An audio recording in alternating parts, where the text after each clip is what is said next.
니코틴 금단 증상 대처법을 잘해도 금연이 안 되면 어떻게 하죠? 제 생각에는 니코틴 보조제를 사용하는 게 좋겠어요. 니코틴 보조제를 통해서 니코틴 금단 증상과 흡연 갈망을 줄이는 방법이에요. 일종의 도움이네요. 전자담배가 그런 건가요? 아니요. 전자담배의 금연 효과에 대한 충분한 연구 결과가 부족하기 때문에 금연을 목적으로 전자담배를 추천하진 않아요. 더구나 안정성도 입증되지 않았고요. 전자담배 일부 제품에서는 발암물질까지 검출된 연구 결과도 있다고요. 그럼 니코틴 보조제는 어떤 거죠? NRT라고 하는 니코틴 대체요법이에요. NRT? 옛날 아이돌 그룹 아닌가요? 그건 NRG고요. NRT예요. 니코틴 의존도 평가를 통해 니코틴 의존도가 4점 이상인 흡연자거나 3점 이하라도 과거 금연 실패 횟수나 금단 증상의 강도와 횟수, 흡연 충동 강도와 횟수에 따라 니코틴 보조제를 고려해 볼 수 있어요. 어떤 방법이 있는 건가요? 니코틴 보조제에는 다양한 종류가 있는데 니코틴 패치, 니코틴 껌, 니코틴 사탕이 있답니다. 이야, 엄청 다양하네요. 패치는 들어봤어요. 껌도 들어본 것 같네요. 니코틴 패치는 가장 흔하게 사용되는 니코틴 보조제니까요. 16시간 지속형 하고 24시간 지속형 두 가지로 나뉘죠. 어떤 게 더 좋아요? 24시간형이 아침에 일어났을 때 담배를 피우고 싶은 욕구와 금단 증상을 감소시키는데 더 탁월하긴 한데 잠이 안 오는 경우엔 16시간 지속형으로 바꾸거나 잠들기 전에 제거하는 게 좋아요. 어디다 붙이는 게 좋을까요? 매일 아침 기상 후 새로운 패치를 아침에 털이 없고 깨끗하며 건조된 피부에 붙이면 되고 매일 서로 다른 부위에 돌아가면서 붙여야 해요. 니코틴 패치는 부작용이 있어요? 가장 흔하게 니코틴 패치를 붙인 부위에 가벼운 피부 자극이 나타나 빨갛게 되거나 가려움증이 생길 수 있어요. 드물게는 불면증, 두통, 꿈의 이상, 오심, 구토, 호흡기 증상이 나타날 수 있습니다.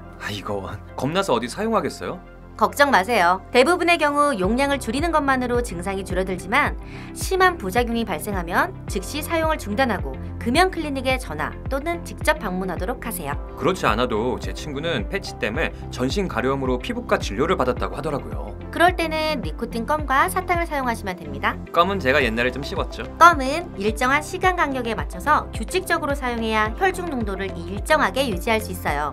다만 갑작스런 흡연 충동이나 갈망이 있을 때 여분의 껌을 추가로 사용할 수 있어요. 주의사항! 뭐죠? 주스, 청량음료와 같은 산성 음료를 마신 경우 흡수가 되지 않아 효과가 부족할 수 있어요. 따라서 깨끗한 생수로 입안을 헹궈내고 30분가량 있다가 사용하는 게 좋아요.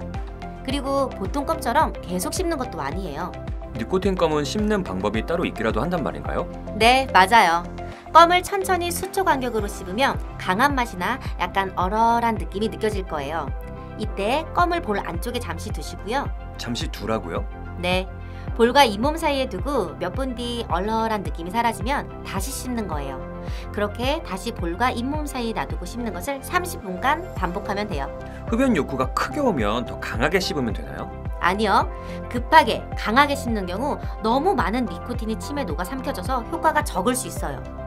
또 딸꾹질이나 속쓰림, 오심, 구토 등 위장 자극이 올 수 있으니까 천천히 씹어야 해요. 그럼 아까 얘기한 사탕도 얘기해줘요. 니코틴 사탕도 마찬가지예요. 주스, 청량음료와 같은 산성음료를 마신 경우 흡수가 되지 않아 효과가 부족할 수 있어요. 따라서 깨끗한 생수로 입안을 헹궈내고 30분가량 있다가 사용하는 게 좋아요. 사용하는 방법은 입안에 넣고 약 30초가량 빨다가 싼 느낌의 강하고 얼얼한 맛이 느껴지면 볼 안쪽 잇몸 사이에 두는 거예요. 완전히 녹을 때까지 천천히 빨아서 복용하세요. 껌같이 씹으면 안 돼요. 껌이나 사탕은 패치처럼 부작용은 없나요? 구역질이나 딸꾹질, 가슴 쓰림이 있을 수 있고 껌은 턱관절이 불편할 수 있으니 증상이 있을 땐 꼭 상담받으세요. 그런데 아예 보조제를 쓰지 못하는 경우가 있다면서요? 예, 중증 심혈관계 질환자인 경우 심혈관계에 부담을 줄 수 있으므로 삼가야 합니다.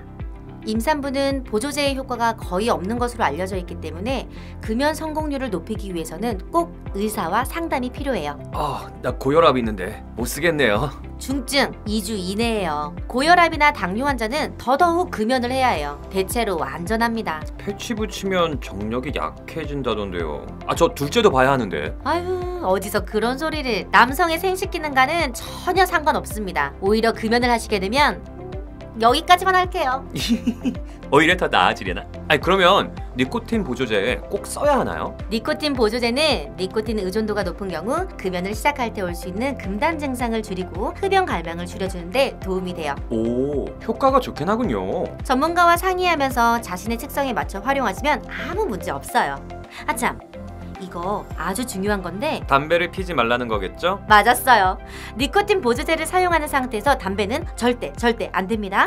잘 알겠습니다. 금연을 위한 여러 가지 방법이 있었군요. 제가 성공할 수 있을까요? 이렇게 저희와 함께 논의해보시고 시도하시는 것만으로도 대단하신 거예요. 찬사를 보냅니다. 맞아요. 시도하지 않으면 성공도 없죠? 예, 혹시 한 번에 성공하지 못하더라도 계속 시도하다 보면 반드시 담배는 끊을 수 있어요. 예, 새로 태어나는 내 아이에게 내 주변의 모든 분들에게 쾌적한 환경을